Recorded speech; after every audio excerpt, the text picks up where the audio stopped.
We're going to finish up looking at shelter operations by going over the members of the shelter team. The shelter team includes the evening team, the overnight shifts, and then the morning team.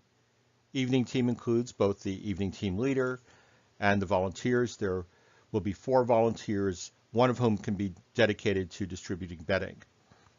The overnight shifts generally have 2 people each, although at some churches it will be 3. The morning team has the morning team leader and then 3 volunteers. The evening team leader is a core team member who is responsible for overall operations of the shelter during the setup and early evening. This person oversees the evening team volunteers, assigns them to specific tasks, monitors guests, works with the food service provider, and oversees the bedding distribution.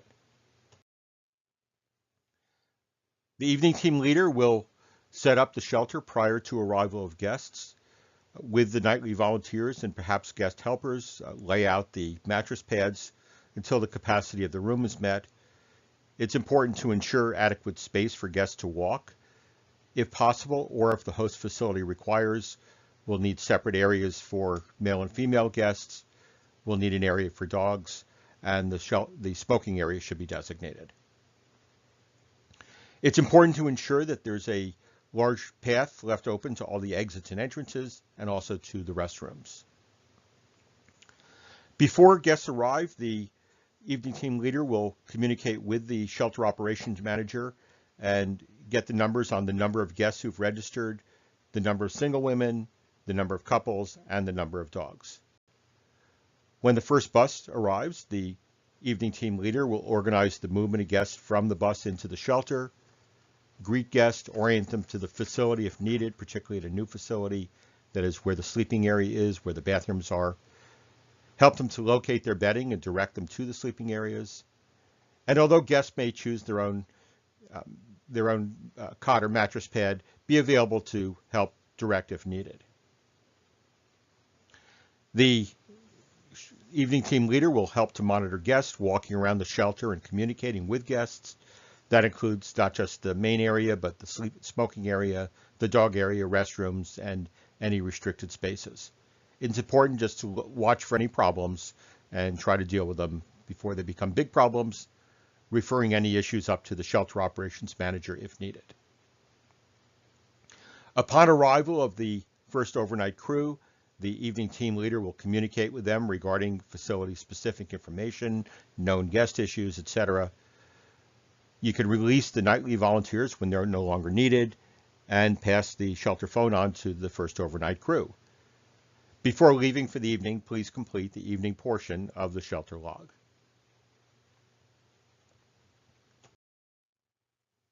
There'll be 4 nightly volunteers on the evening team, one of whom can be dedicated to distributing bedding. These people will be assigned tasks by the evening team leader. That can include shelter setup, bedding distribution, medication supplies, and all volunteers are responsible for guest monitoring.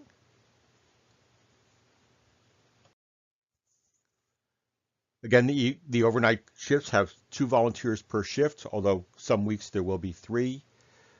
Upon arrival, the overnight people should check in with the evening team leader or the prior overnight crew and receive any relevant information. This includes the building layout and uses, which are the sleeping areas, etc., identify the bathrooms and smoking areas, fire evacuation protocol for the building if relevant, any limitations on building access or use, issues regarding specific guests, and then the area for the monitors to sit during their shift. As each crew comes in, they should review the shelter binder, check out the contact information, who's the shelter manager, and who are the next shift's volunteers, review policies and procedures if needed. During the night, the overnight crews will be responsible for monitoring guests, dealing with any issues that come up, routinely monitor the smoking area, the dog area, the restrooms. The first crew should dim the lights where possible around 8 o'clock and then turn them off around 9 o'clock, but continue to routinely monitor the smoking, restrooms, and sleeping areas. Watch for any medical complaints, any noise issues, and confrontations between guests. And overnight people, like everyone else, can contact the operations manager as needed for any unresolved issues. At some point during the night, we'd like the overnight crew to alphabetize the guest record forms that are carried over from the intake center. That will make it easier for intake the next night to refile them. At shift change, each crew should watch for the next shift and let them into the building. Give them a report regarding the number of guests, location, building limitations, etc. Show where the records are, the relevant fire and evacuation protocol. And then prior to leaving, complete the appropriate section of the shelter log on the clipboard, report any issues or concerns, or just write nothing to report, and turn the phone over to the next crew before leaving. Some miscellaneous things for the overnight crews. At 3:15 a.m., please start the coffee so it's ready when the guests are awake. And then at 6:30, start to wake up the guests along with the morning shift volunteers. Flick the lights on and off a few times, announce in a normal voice that it's time to wake up. Then guests can use the restrooms and get coffee.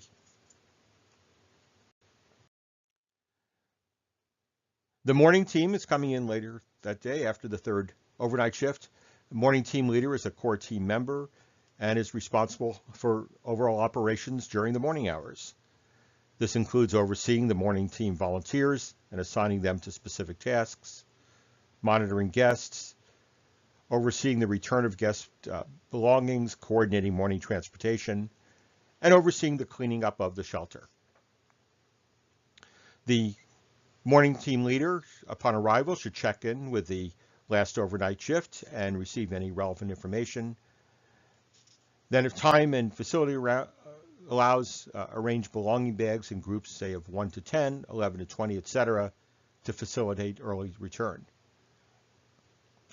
The morning team leader should review facility information, the cleanup information, particularly anything specific to that facility, any known issues from the prior nights at that location, locate the cleaning supplies, the bins, and if any restocking of supplies is needed, note this on the appropriate form, and that will be sent to the supply coordinator. Guest wake up will occur around 6:30. You should assist the overnight monitors with the wake up routine and any other functions as needed. Make sure that all guests are awake by the time necessary for them to be transported in a timely way. Finally, again, monitor guests. Walk around the shelter, communicate with guests. This includes all the areas, smoking, dogs, restrooms, etc., and watch for any problems, contacting the shelter operations manager if needed. The morning team leader should make available the cleaning supplies to start the morning cleanup. Once guests are awake, ask for volunteers to help with cleanup. Ensure that both the inside and the outside of the shelter is cleaned up, including the smoking and dog areas and the bathrooms.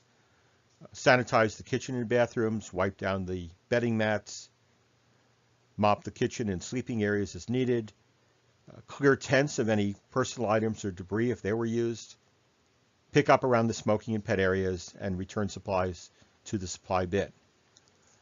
Again, it's important to make sure that the entire shelter, including the outside, is picked up.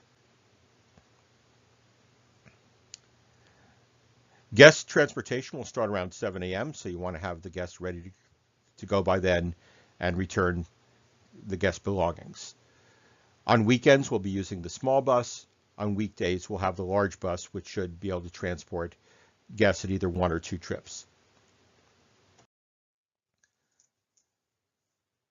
Finally, the morning team leader is responsible for closing up of the facility, checking that everything is clean, if tents are used, that they were brought in, making notes of any needed supplies, placing guest records and property bags in the front of the property truck and securing it, and then leaving the key in the administration box in the shelter before locking up the facility.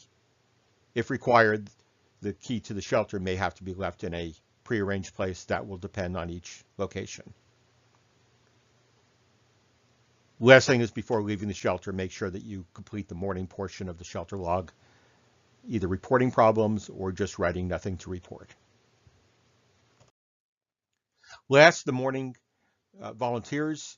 There'll be 3 of them. They'll be assigned by the morning team leader to various functions, returning guest belongings, cleanup, and all volunteers are responsible for guest monitoring.